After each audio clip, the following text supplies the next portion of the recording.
Little Archie. Sadly, Little Sabrina isn't its own comic series, and instead you have to go into the Little Archie comic to find its stories. But when I looked for something called Little Archie, I just got this one issue, when I know it was called Little Archie from Wikipedia. I wanted to see a whole bunch of stories from all sorts of issues.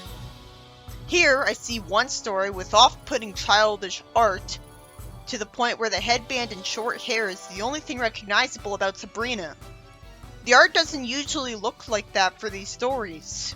Sabrina tells Salem it's time for bed, uncharacteristically calling him Sweet Salem, which is nice of her, but nauseating. To be perfectly honest here, this is the worst art I've ever seen in a comic in my entire life. But if I made it through other M, I can make it through this. She tells him to stay out of mischief. Thank goodness, because if she told him to do mischief, I call it out as out of character. If she was smart, she'd use magic to make it impossible for him to do mischief. She could point to make him fall asleep for 8 hours. But instead, she somehow trusts him, forcing the rest of the plot to happen. At least Salem's black in his color scheme, so he kinda looks right. But I'm too distracted by how horrible the character's eyes look to care. He jumps out of her window and goes up a tree to go to sleep just outside Archie's house for no reason. You'd expect a house pet to prefer to sleep in his warm, dry house, especially in a cat bed. Not only is the art shit, but there's no care put into the writing at all. I didn't expect Archie to be Sabrina's next door neighbor since he's never that, but that's just how it is in Sabrina the Cute Little Witch. But this story was published way later than those stories, so it's a separate series. Salem sneezes, and that magically creates some cats of various colors, when he didn't mean for that to happen, which makes no sense. Even if magic could do things the user clearly wasn't even slightly telling it to do, the witches would have wiped themselves out or been far fewer numbers because of it. Or, most realistically, they'd have already become reliant on potions to make that impossible. I assumed, at the very least, that Salem was going to cause trouble on purpose. While this is a twist, it makes less sense than what I expected. At least the writing falling apart at the seams will make for a fulfilling review, as I'll be tearing its plot to shreds, but it's just going to force me to look at the art for longer. Salem doesn't care enough to zap the magical cats away. Which only makes sense because he's a pure evil cat who lives for mischief in the 70s. The red cat sleeps on top of Archie's head, probably just to cause mischief to be spiteful. He could have slept anywhere else. Too bad for Archie that he could easily get into his bedroom from the window. I can't even tell if the windows are opened or just have completely transparent glass. Archie wakes up gasping and sends the cat flying to the basket. And his mother tells him to get dressed for school. He's told there's clean clothes in the laundry basket, which is why he picks up the cat that was in it. He gets shocked by static shock. He puts the clothes on and gets shocked. Then he gets shocked again and his homework gets destroyed. But I'm able to accept how he's suffering just fine. Maybe it's just because it's a punishment to him for being drawn horribly. But I hope it's because I think he's getting karma for not being very faithful to Betty, making her cry in the Sabrina comic. Though that's not canon to this. We didn't have to see 2 pages being wasted on him at class being expected to hand in his homework. But it was slightly amusing that he repeatedly told Miss Grundy that his homework blew up, as in spontaneous combustion. He's told to go to the principal's office. Over that? Over merely not having homework to hand in? I never got that punishment for not doing my homework. I think I got treated worse actually, but it wasn't a principal matter. And Jughead hands him a burger in case he gets hungry. Somehow having a burger for no reason. Because this writing really doesn't care about making any sense at all. Jughead expects me to believe he was able to keep some burgers in Mr. Weatherby's desk without them being discovered. Or if they were, he somehow assumes they weren't. At least he's told to get back in his seat. Oh, they were discovered. So why didn't he expect that? But by this point I'm at least impressed that he discovered them, and something realistic happened. And it's nice of Weatherby to say Jughead is a great student because he appreciates the burgers. while developing on his character by saying that he doesn't have book smarts. The plot doesn't need to be as slow-paced as it is considering how basic its plot is. As in, it has too many panels dedicated to this. It turns out that Archie's used the excuse of static electricity laundry accident for why he doesn't have homework to hand in before, somehow. So that justifies him not believing Archie more. At first I was hoping he was going to actually believe Archie and feel sorry for him, because he said, and the writer could realize that the story was already being mean-spirited enough. Nope. But it would make no sense for him to believe him. He tells him to write a sentence 1,000 times in detention, which seems like an unrealistically extreme punishment. I don't remember ever getting that. This is the kind of purely mean-spirited writing that I associate with Danny Phantom and Sabrina the Animated Series and Fairly Odd Parents, where I honestly don't understand why it was written because I don't see anything funny about it. It's probably supposed to be funny because it's so over the top, but that's not how humor works. It's not that easy. It's just confusingly mean. And I'm thinking, why is this for kids? At least he thanked Weatherby for handing him a pencil. But this is the kind of needlessly cruel to children writing that makes the writer look like he has resentment to work out. And Weatherby goes back to eating the burger and says that Jughead earned himself an A+, even though he wouldn't be in charge of giving him any grades because he's the principal. As if things weren't bad enough for Archie, his hand is shown to realistically hurt from all of the writing. I bet this won't even teach him to never forget to do his homework again, making this all for nothing, especially because he did do his homework. I have a question. Why is this a story about Archie instead of a Sabrina character? Where's all the magic? I know it's called Little Archie, but it has Sabrina characters, so they're clearly the more interesting ones. Betty and Veronica surprisingly care enough about him to say hi to him from the window when he's in detention. I wouldn't expect a bunch of kids like them to be able to just casually open the window and talk to him from outside in detention, because you'd think he'd be supervised by an adult the entire time. And yet somehow, no adult is commenting on this and immediately telling them to leave him alone. I also don't see any other kids in detention with him, which is also completely unrealistic. Veronica says that she once had to write Miss Grundy's not a zombie 1,000 times. She wouldn't even tell her she thought that. Archie's actually written to ask if writing it a bunch of times taught her anything, and she says no. And in fact, it strengthened her forced nonsensical belief in it. So the writer actually critiqued the American school system there. I'd still rather not see how bad the school system is in the first place. It's not funny, it's just sad and frustrating. This was probably just meant to be a comedy stand-up routine to lighten the mood, but nothing can do that. Betty then covers her ears when Veronica yells at him cheerfully. She wouldn't yell at him like that. Then, when he clearly suffered enough, the red cat arbitrarily comes back here, thinking to find out where he was somehow, and makes his paper full of static electricity with its paws. Why is the word copy written a bunch? Well, that's for a reason. He smiles, and the cat gives him a thumbs up, and he stacks the papers and gives Weatherby the papers, and is told that he wrote all the sentences really fast. This is completely out of character for that cat. I thought it was causing all of that trouble on purpose, because there's no way static electricity could destroy his paper, unless it intentionally decided it would be that bad. And there's no reason the cat would think that he'd want him to sleep on his head. But instead, somehow the cat was written to be nuanced enough to regret the trouble he caused them and go to make it up to him. I was surprised that there was any kind of mercy in this story. I guess it makes sense because Salem would have a soft side for Sabrina, so this cat he created would have a soft side as well. But that doesn't make up for what I read so far. Oh no, the story isn't done yet. What else is he gonna suffer through? Jughead asked Archie how detention was, eating a burger on the bench outside the school unsupervised. I don't know if it's realistic for there to even be a bench there, but I only have my own experiences with school to go off of. And that's just 2 schools, and my memories of iCarly and Ned's Survival Guide. Archie randomly asks him if it's true that Miss Grundy's a zombie. Stop with the joke. It wasn't funny the first time. I don't even see where she got that idea, and that's not funny. He says he's hungry and is told to hold out his hands. Jughead shakes the tree trunk and magically makes a burger fall out of it. So he has magical powers?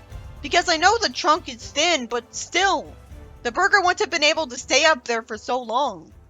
It's too wide to fit on a branch. Archie wishes that he had the power to make burgers appear, and Jughead just says that's all about the setup and it takes a certain touch. I know this is trying to be a joke, but it's just confusing. Just explain that he's half warlock and doesn't know it and move on. There's plenty of children's media that does make sense, so there's no excuse. He gives Veronica another burger. She says she likes hers with cheese, instead of questioning this, because somehow the first burger didn't have cheese, when that's a standard thing on burgers. And the story suddenly changes the rules because he shakes the tree and mere cheese falls out of it. Does anything make sense in this story? What looks worse in the art department to you? This or the Lair Zoo Chronicles? Because the eyes look ridiculous in this. She thanks Jughead, as I assume he put the burgers in the tree very recently, or they'd have gone bad and been eaten by small animals by now. I guess I'm having fun picking it apart in every way, but I'd rather stare at the art for as small amount of time as possible.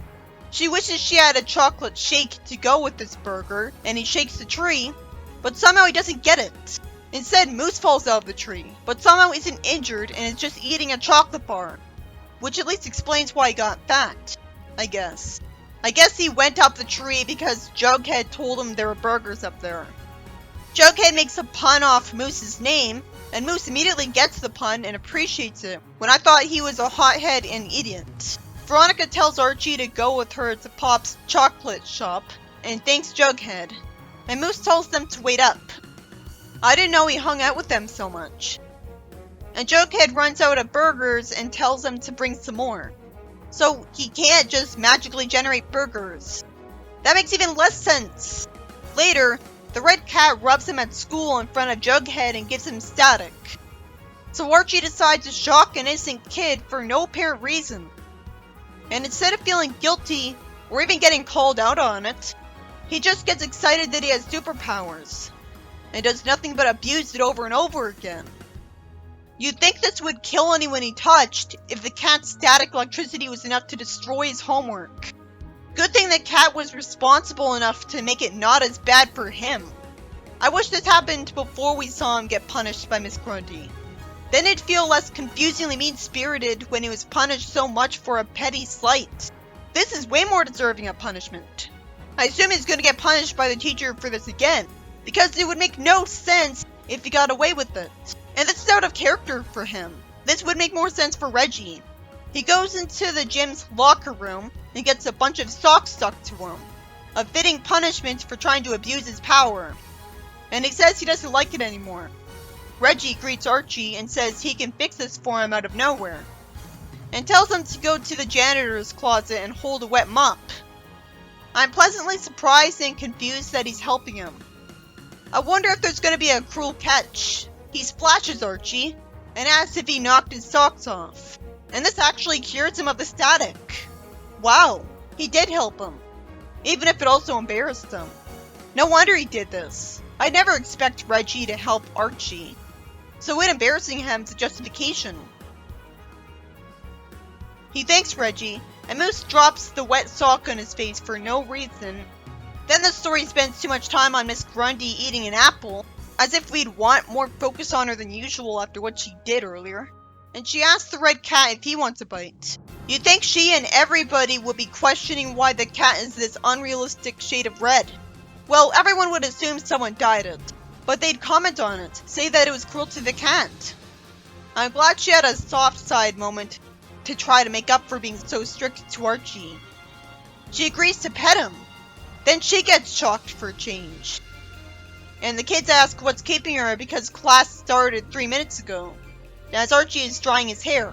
Then she kicks open the classroom door and arbitrarily walks like a zombie, causing the kids to freak out about it. So this blatantly unfunny running gag from earlier was supposed to be a lead up to this. Veronica plans on aiming for the head. You'd think Grundy would have immediately explained herself. Weatherby gets shocked because he arbitrarily touched her finger. And then the red cat shocks Hot Dog, because he hates dogs. Archie tells his mom there was a zombie attack instead of just explaining what was actually happening, when he wouldn't expect her to believe him. And she reacts to it really casually, probably assuming he was making things up. Is her boy a pathological liar? She's condescending and pats his head and tells him to get washed for dinner, and the red cat shows up.